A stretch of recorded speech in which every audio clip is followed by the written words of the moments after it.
Thank you very much, Jeff, and thank you all for being here. I can see what somebody said, you can't see what's out there, so I'll assume a bunch of people are out there.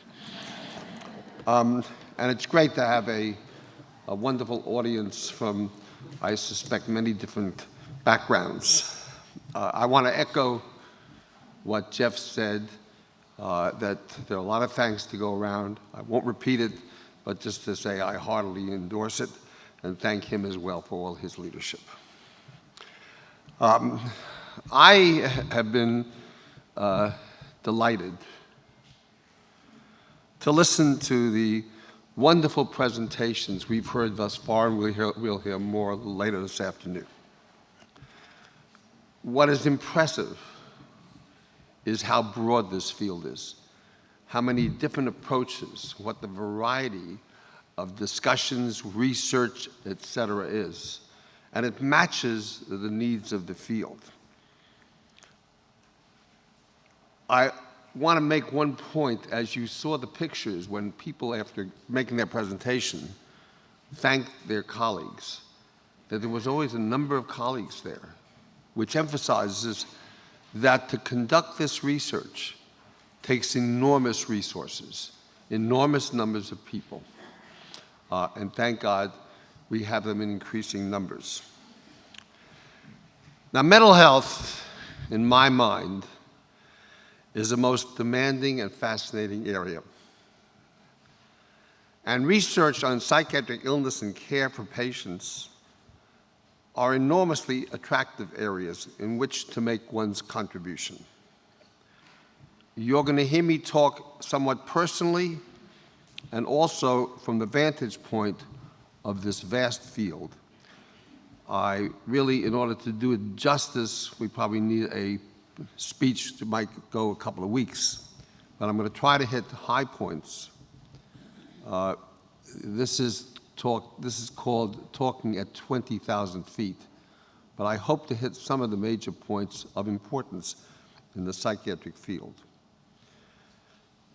And the psychiatric field and research is critical because right now there is a massive worldwide need for psychiatric care.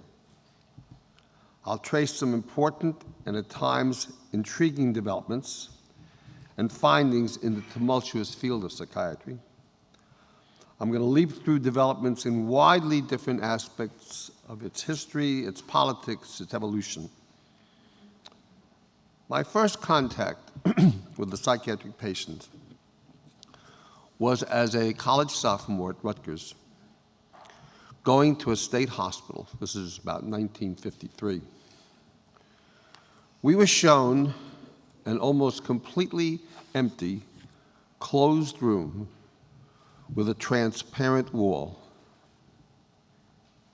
There were only two things in that room: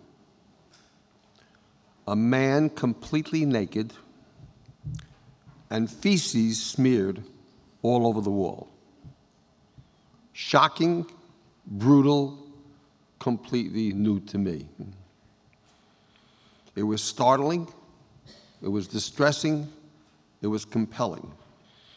In some ways, as we were listening to that marvelous presentation of the Romanian study, I was thinking of the little kids in those institutions and appreciating the extraordinary impact on their lives. Now, I had spent some of my early life, in my teens and young adult life, working in hotels. These were hotels, some in Lakewood, New Jersey, some in the Catskills. And there was another kind of behavior that fascinated me at the time. And that was watching the people who came in to eat. One man came in, and despite the fact that he had at his setting clean silver, clean dishes, clean glasses, he would make it a point of wiping energetically every single item at his place. A second man, told with great fanfare by the waiter that we had a very special treat today, which was apple strudel, responded, couldn't we make it cherry strudel?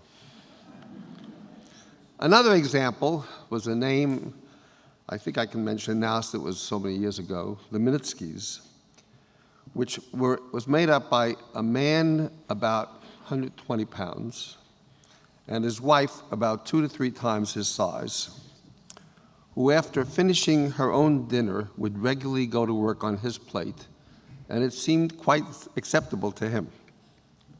And yet another man brought his mother to the hotel and instructed me to serve her 5 prunes for each of her 3 meals per day.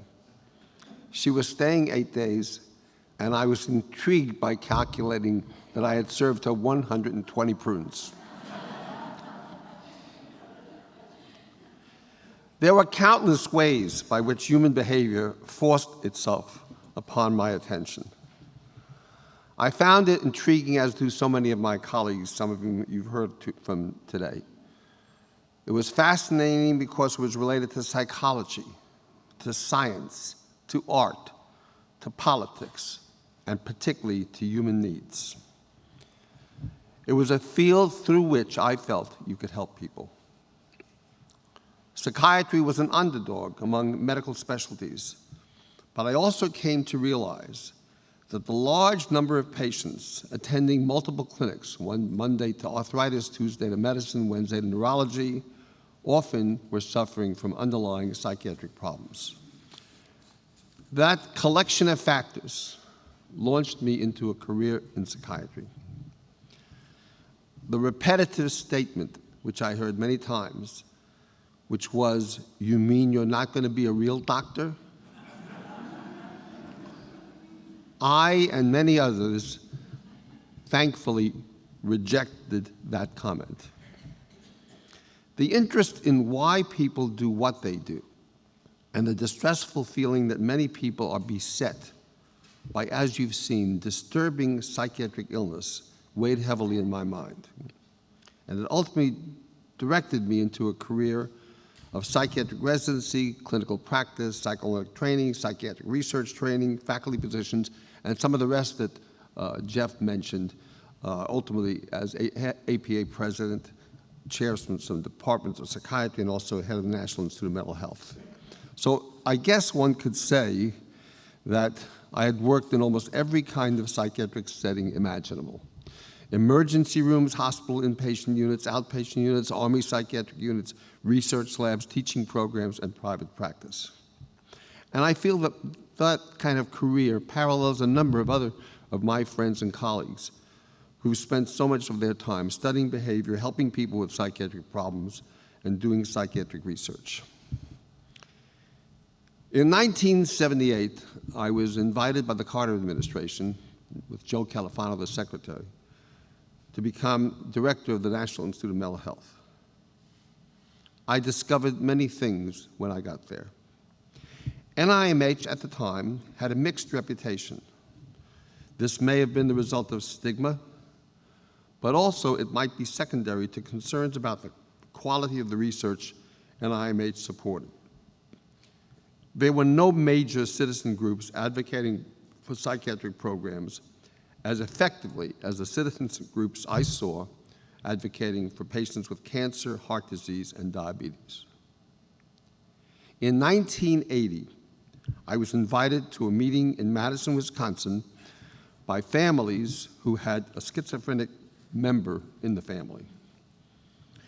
They asked me, "Do you think we should start a citizen movement?"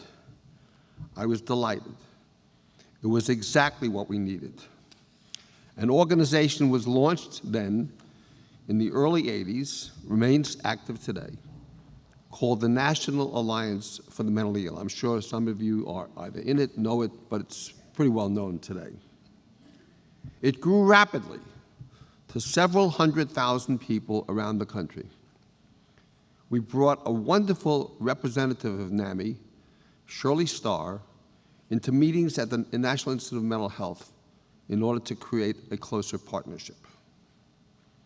There had been considerable tension between members of the family community and members of the psychiatric community because of the claim by some in our field that schizophrenic parents were responsible for schizophrenia.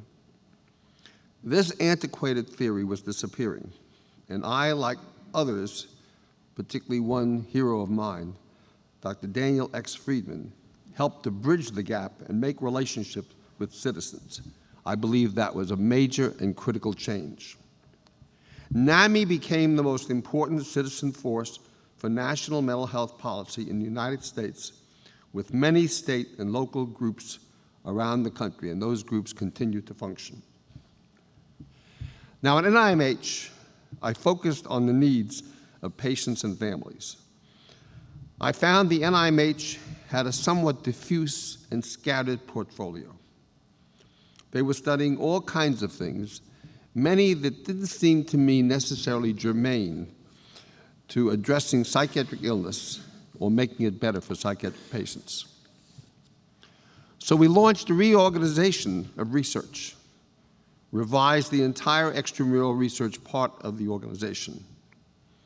We created grant-giving centers for schizophrenia, for affective disorders, for child psychiatric disorders, for treatment, for neuroscience, and replaced some of the more generalized and often diffuse social issues on which the Institute had been focusing. During those years, I believe we turned around the congressional attitude toward NIMH. And as we strengthened its research, NIMH became a more respected entity. As an illustration, the then director of the Schizophrenia Center, as I started, did not believe there was any role for biology in schizophrenia. He had promulgated a notion called Soteria House as an intervention method for schizophrenia. In Soteria House, they would treat people with schizophrenia as people in a growth phase who would simply outgrow it. When I pushed him about the biological contribution to schizophrenia, he simply disagreed. I therefore asked him to step down, and we put Sam Keith in charge of the Schizophrenia Research Center and reconceptualized it as one providing grants for both basic and clinical research on schizophrenia. Our team spent almost 6 years strengthening the NIMH, defending it when the Reagan administration at first tried to decimate many of its programs, and then feeling great pride because one of our scientists, Dr. Roger Sperry, won a Nobel Prize. He showed that the left and right sides of the brain have different functions. And shortly after this, a Lasker Award was given. Lasker Award is another of the most significant awards given for medical research, to Dr. Louis Sokoloff at our institute, who introduced 2-deoxyglucose to be used by PET scans, which have proven to be valuable as an imaging tool in both psychiatric as well as other illnesses. We reversed the downward trend of the NIMH budget that had been ongoing during the Nixon and Ford administration years. This all came about as brain science was becoming extremely active and exciting. Much of it emerged from work by great scientists like Dr. Julius Axelrod, another Nobel Prize recipient, and there are many more. I wish I could name all of them to you, but there have been a tremendous number of outstanding people in this field. What was at one point a few hundred scientists from the US and other countries gathering together for meetings of the Society of Neuroscience is today a meeting with tens of thousands of neuroscientists working on the brain all over the world. And let's face it, we need it. The brain diseases are, it's psychiatry, it's neurology, it's cancer, it's all kinds of things, a very important, critical area. The increased regard for NIMH convinced me to stay for a few years after the Reagan administration arrived. But I left in Washington in '84. George Keyworth, the science advisor to the president, had told me that they were about to put more money into brain research. When it didn't happen, I felt I could do better on the outside. And I moved to New York to become professor and chair of the psychiatry department at Columbia University. As I came to Columbia, I also expanded my work with citizens. And this fit beautifully with the chance meeting that Jeff referred to of myself with Connie and Steve Lieber at a conference that we put on, and I think had a lot to do with launching the great momentum of NARSAD, later called BBRF. Inevitably, one's role in psychiatry brings you into contact with patients, families, scientists, politicians, people of all sorts, interested in behavior, interested in helping people suffering from the illness or people who have families who suffer. I worked closely with NARSAD and NAMI while building genetics, imaging, biology, psychosocial, and epidemiological research at Columbia, and expanded and strengthened the psychiatry department, which many would say is one of the best in the country. But one of the frustrations for all of us in research, for patients, for families, for scientists, for clinicians, is the length of time it takes to see practical results. This is true for all research, but especially for psychiatry and other chronic and long-standing illnesses. Research on psychiatry disorders has a long history, but until recently was hampered by really limited investigative tools. One of the other great pioneers in our field, Seymour Ketty, had earlier led the way in showing that genetics played a role in schizophrenia. In successive years, genetics imaging therapeutics showed progress despite the length of time necessary for producing results. In those years, early 60s, a little later, lithium, antipsychotic medications, antidepressants emerged and started to be of help for many people. Clozapine was later introduced by John Kane, Herb Meltzer, and others, and proved an important addition to therapeutics. New psychosocial therapies like cognitive behavioral therapy, which was the focus of a recent Lasker Award for Tim Beck, were increasingly widely used in depression and anxiety disorders. Interpersonal psychotherapy, pioneered by Myrna Weissman, from whom you'll hear in a few minutes, and Jerry Clairman, emerged as treatment for depression and with positive results in many underdeveloped societies. Brain stimulation was introduced. ECT was refined and modified to decrease side effects. Optogenetics emerged as a new means for studying the effects of neurons in normality and illness. The recognition of the plasticity, which was referred to earlier, and flexibility of brain tissue. Whoops.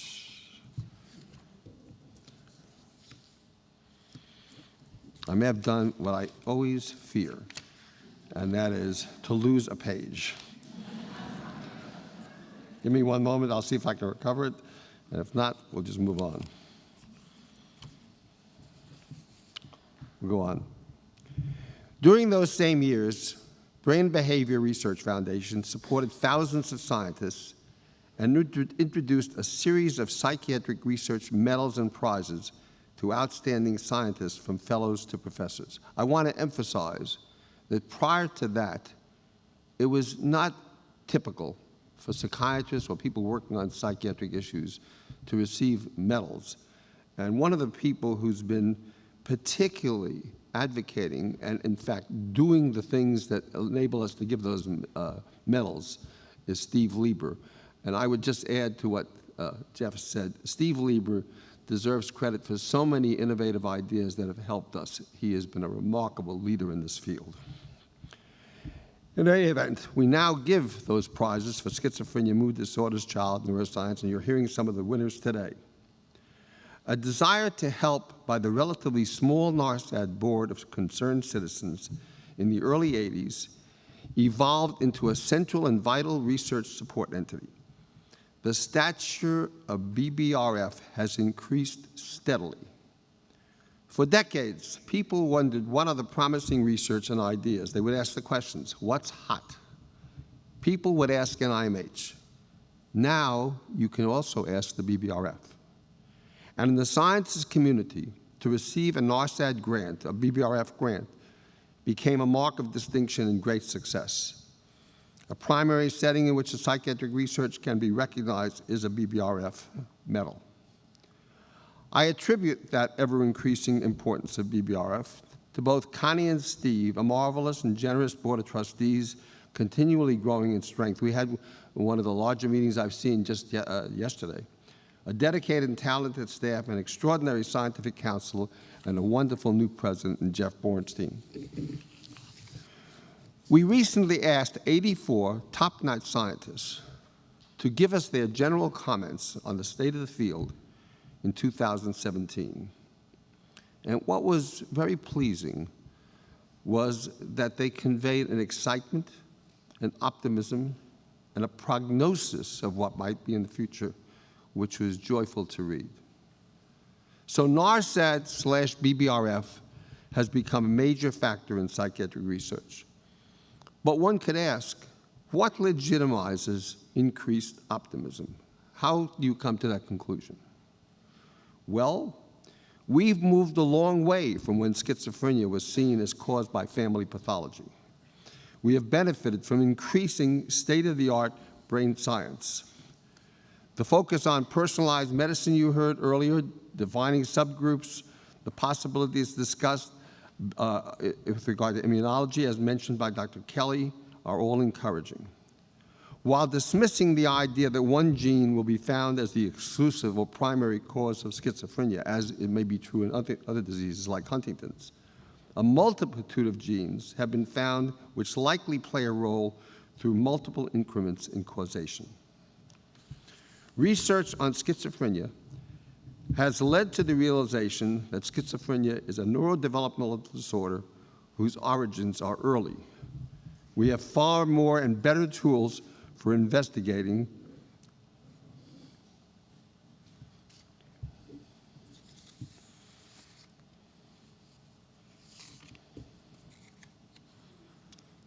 just a small screw up.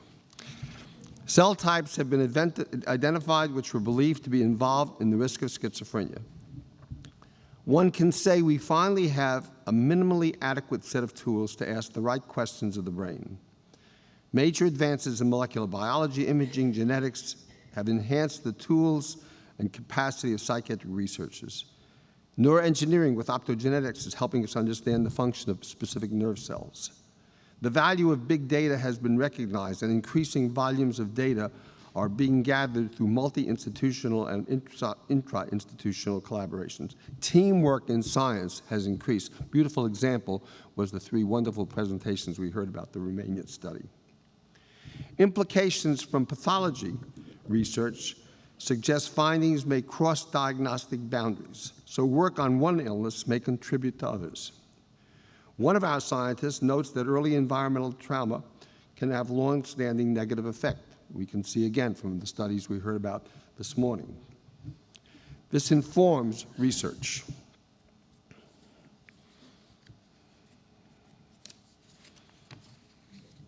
Young people with mild but clinically relevant symptoms are at increased risk for psychiatric disorders. Some clinical trials suggest medications can reduce symptoms and reduce the likelihood of progression to psychosis. These developments have caused the field to push for earlier identification of a developing psychiatric disorder, and earlier identification is associated with better outcomes.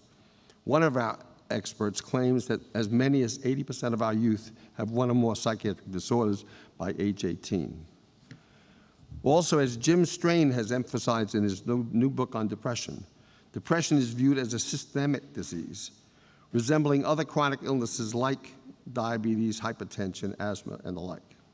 It manifests itself in many different forms. It is highly heterogeneous. Treatment for depression, however, has improved.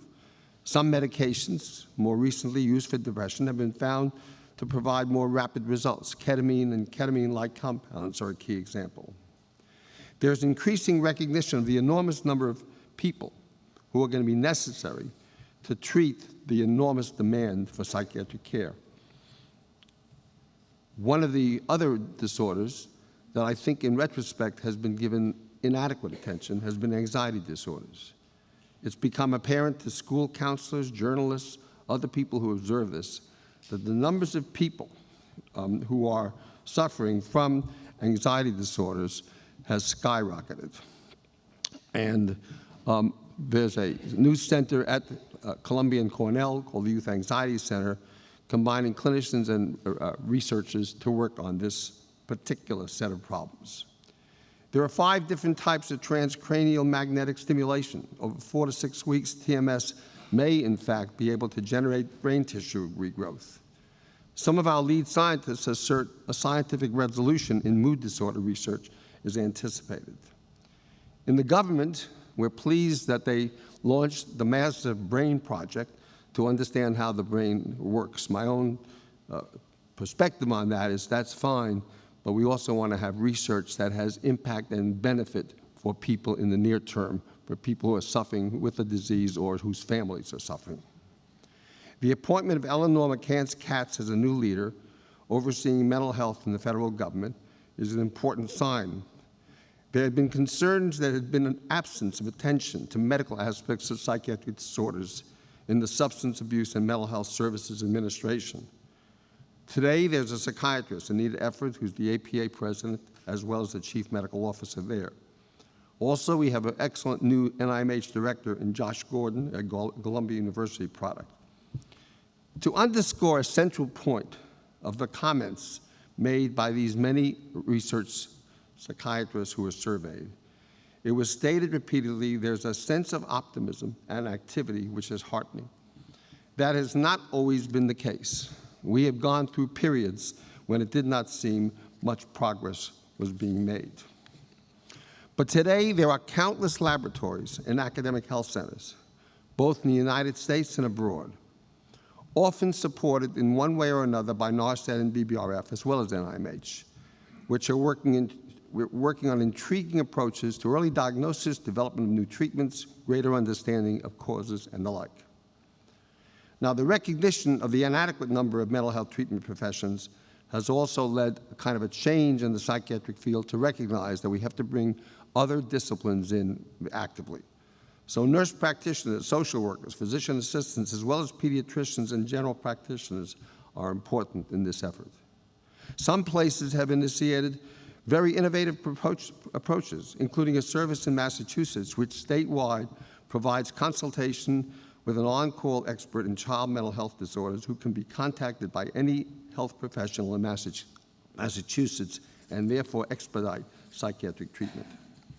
At the University of Washington, Jürgen Unitzer's model, by which psychiatrists oversee a number of other mental health and primary care practitioners dealing with psychiatric problems, seems to be working well and seems to be a model that other places are emulating.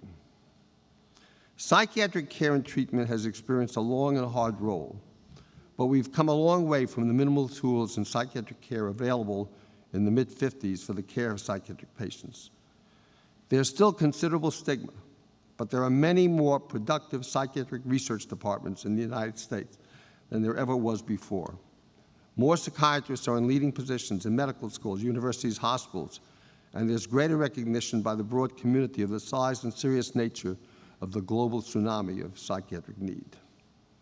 The recognition of the importance of greater attention to psychiatry by the broader population has come from many directions.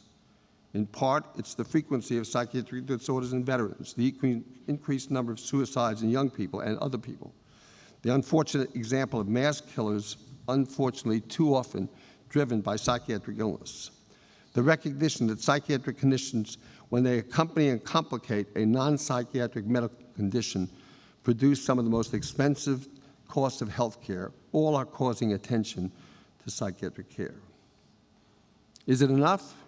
I don't think so. We also have to back up this recognition with resources that are adequate. Today, government and healthcare institutions are cutting health budgets. Psychiatric care is often the first to go. We've seen recent closure of psychiatric units in many places around the country, Cedars-Sinai in Los Angeles, Connecticut psychiatric hospitals, even sections of New York. We have a federal government Office of Management and Budget Director who outrageously recommended a $6 billion cut in the NIH budget. I tell you, that is almost unimaginable. I can't imagine how anybody with any degree of intelligence in this world or nation could come out with a recommendation like that. Thank God the Congress rejected it. It would have affected psychiatric disorder research along with research on all the other medical illnesses, and it looks like the NIH will get something between a $1 and perhaps $2 billion increase instead of a $6 billion cut. Those who care about psychiatric patients, care and research have been through a long siege. It seems to take forever to make progress, but there is a mood right now among some of our most knowledgeable scientists that provide cause for optimism. The new tools are fascinating, as you've heard some of them. The many outstanding scientists, the increased recognition of the field, the pressure of strong psychiatric research in academic health centers around the world. The fact is that if you go into most academic health centers of any size, often they either number 1 or number 2 or at most number 3 leading research area in dollars is psychiatry, not as it used to be when psychiatry was rarely available, rarely present. Particularly important is this extraordinary enterprise created by visionary NARSAD board members who decided some 30 years ago to augment what the government can do and make NARSAD and BBR an invaluable contributor.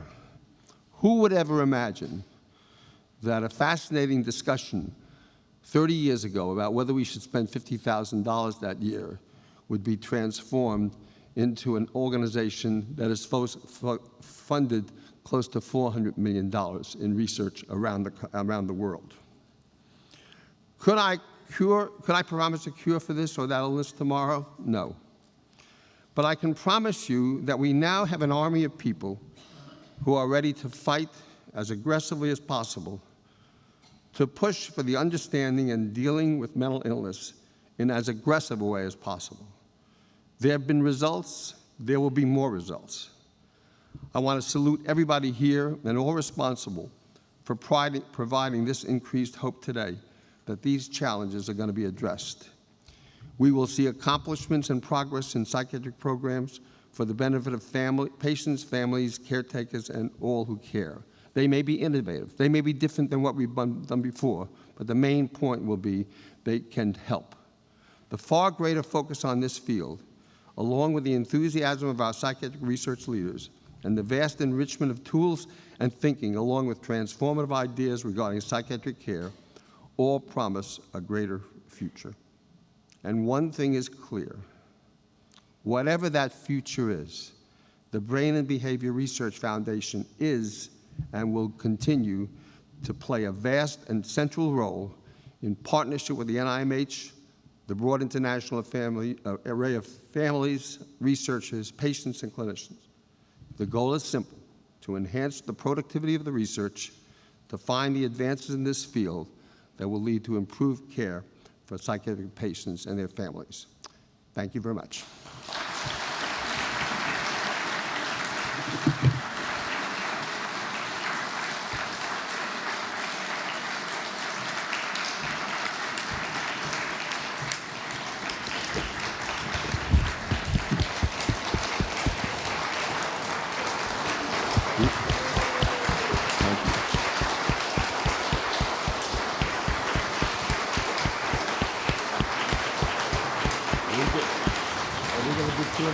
Yeah, really good. And I'll start out the Q&A. Thank you, Herb, for your leadership. And actually, that prompts a question here. You've held pretty much, as Jeff said, every leadership position in psychiatry. What's next for you?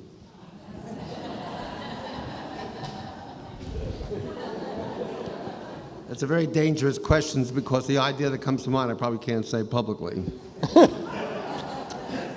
One might say in more general terms, one would like to tilt the national leadership in the right direction. I'll put it that way.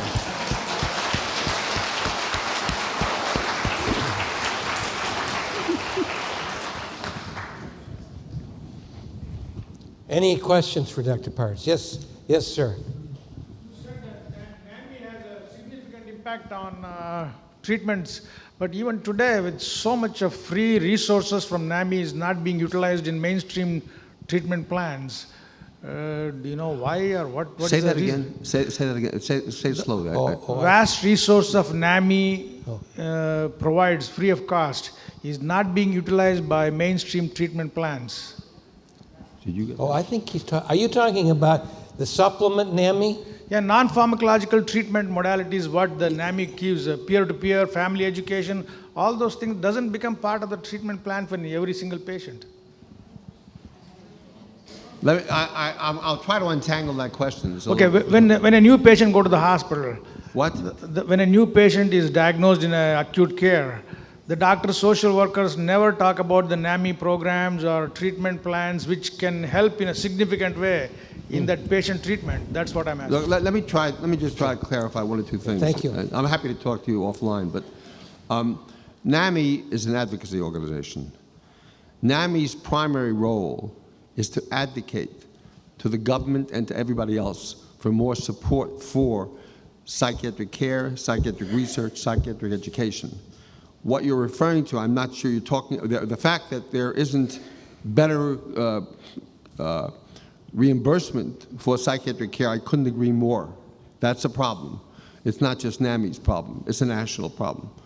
We've had many tries over the years to get actual parity, real parity for people who are suffering from psychiatric illness.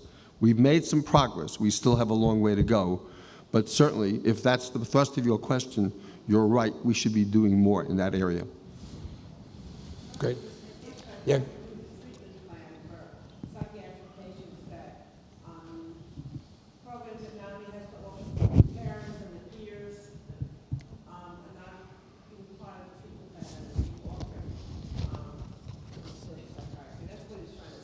I'm sorry.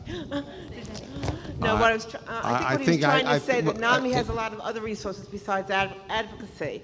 They have peer groups, they have family-to-family meetings, and other resources that could be very helpful to the families of the psychiatric patients, as well as the patients themselves too.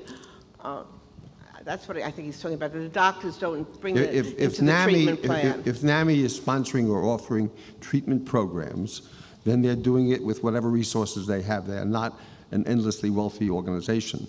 But the fact that they try to help in that regard is good. Would it be good that we were able to make that available to everybody? Absolutely. Agreed. Yes, ma'am. So there are a lot of NAMI members here, a lot of board members here, and you're absolutely correct. Donations, please. Membership, please. We can always use them. But a huge part, a percentage of the problem for awareness of NAMI is stigma.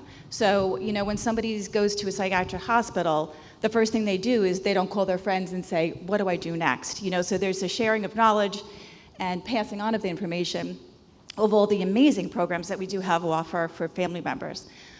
So that's nothing but positive things about NAMI. What I was going to ask you is your next position at Google? Is there, anyway. Let me just say something. Look, Yes. I think NAMI has been a terrific organization and remains that way. Right. And my experience with our colleagues in NAMI is they've been there with us on the fight for more resources, for better for better reimbursement, for better research. So I applaud them. Maybe one of the things we should do next time is bring one of the NAMI presidents here, and people might want to talk to them a little more about it. But they have been I just want to add... their formation has been a tremendously important step in advocacy for mental health. Yeah, I just want to add to clarify what the previous person was talking about, making NAMI as part of the treatment plans, because NAMI offers so much more, not just to the patients with, you know, people that have mental illness, but family members and other people, that siblings and so on. There is such a huge variety of services that are being offered. That's what he meant. Mm-hmm. I'd welcome their collaboration and involvement as much as we can get it. Over here. Couple more, Herbert, maybe two more. Congratulations, Dr. Pardes. I'm speaking to you representing personality disorder, borderline personality disorder, of course, and I'm wondering when the Brain and Behavior Research Foundation is going to give adequate attention to a disorder that makes up 5.9% of the general population. That's an NIAAA statistic from Bridget Grant. And I also would like to ask, why are the people in Europe doing so much more research in these fields than we're doing here? with government awareness of public health problems related to mental health that just doesn't seem to be happening here? Well, I think that that's a reasonable question. The BRF board and scientific council can take up. What we do is we make ourselves available to the broad group of people working in psychiatric research. So a lot of what determines what we come in is a function of who's doing what and what comes in as quality research. I agree with you that having worked with people with personality disorders, that can be a very serious insult to people and is very dangerous and needy. What the exact numbers are, I haven't seen recently, but it's not an unreasonable question. Okay, one last question. Herb, thank you very much for that wonderful talk and for your great leadership at Columbia, where I was honored to serve as one of your faculty for many years. I wanted to come back to the question of stigma, because I think I have seen in the course of my career, as you mentioned, a real change in stigma. I think post 9/11, a lot of the dissemination work about if you're hurt, then go see somebody. Post these 2 wars that we had with the veterans, I think there was a great decrease. I work with a lot of primary care doctors who are very hungry for mental health, terribly hungry for mental health, and whose patients have somewhat mixed destigmatization around that issue. And I certainly we're destigmatized in primary care.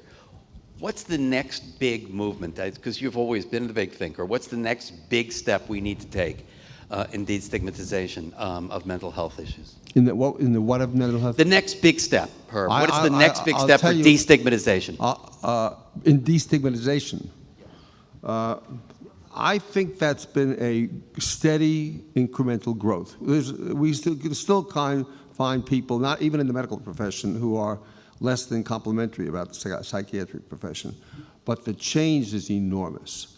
When I was a student, I think there may have been 1 psychiatrist in the United States who was a dean. Now there's something like 15 or 20, and that's true of leadership all over.